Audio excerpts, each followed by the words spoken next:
Test scores, any specific within tests? Anything specific? Reading. Third grade reading scores.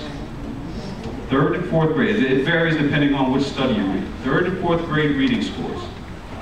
That's what folks are using to determine, if I look at third and fourth grade reading scores, see what they're doing there, I can pretty much predict how many jails, how many beds I'm going to need in jail after basically high school, when the person turns 18.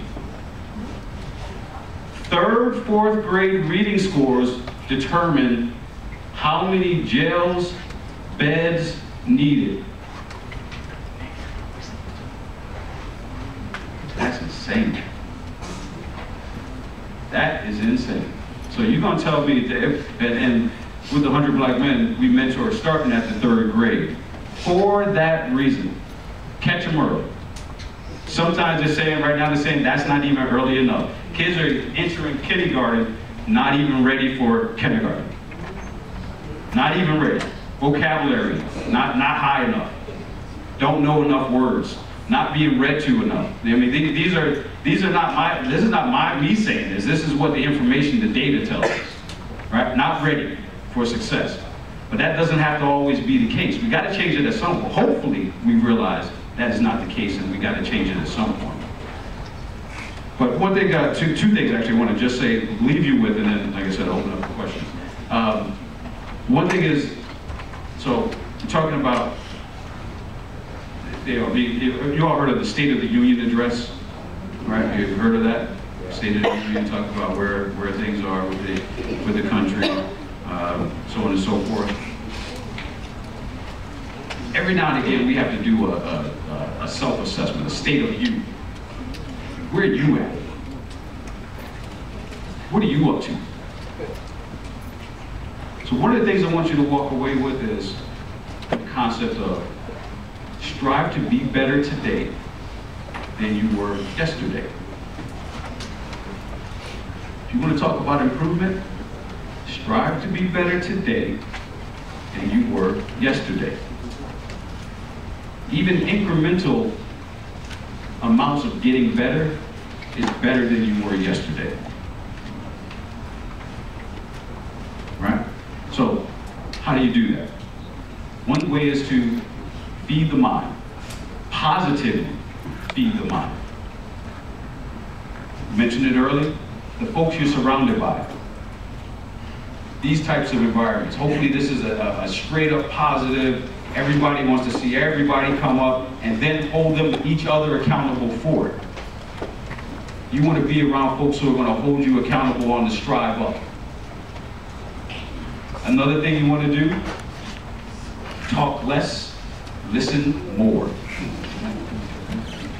I'm sorry, I heard some broken right there. Talk less, listen more. We're given 2 ears and 1 mouth. I mean, my ears are huge. I mean, me and Obama, we like big ears, so that's just how we do it, right? Talk less, listen more. Why is that important?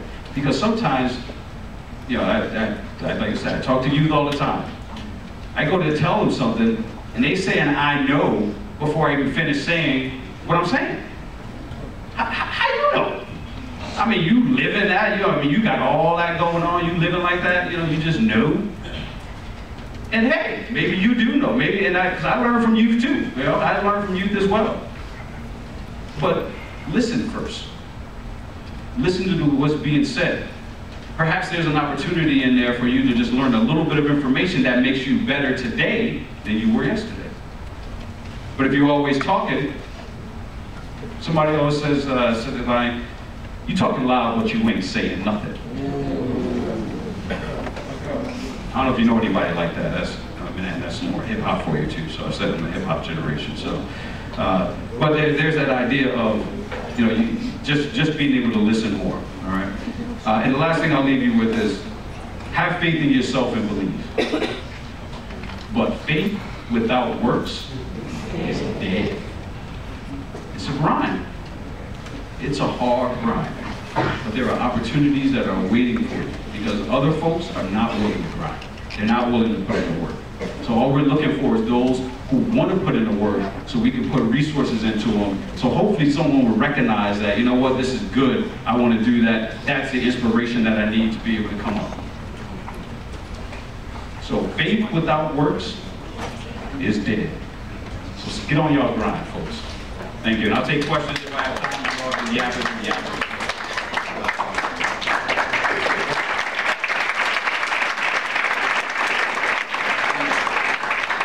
Questions?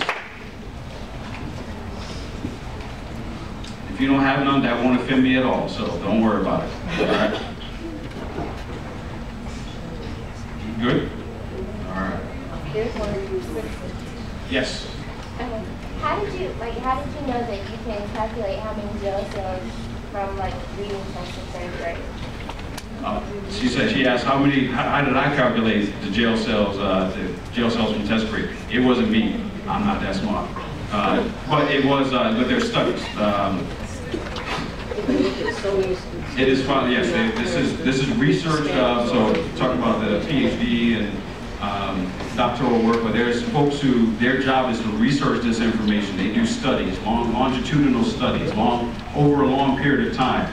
They look at this information and say, and make these assessments, make these judgments based on the quote-unquote data that they're getting over this long period of time.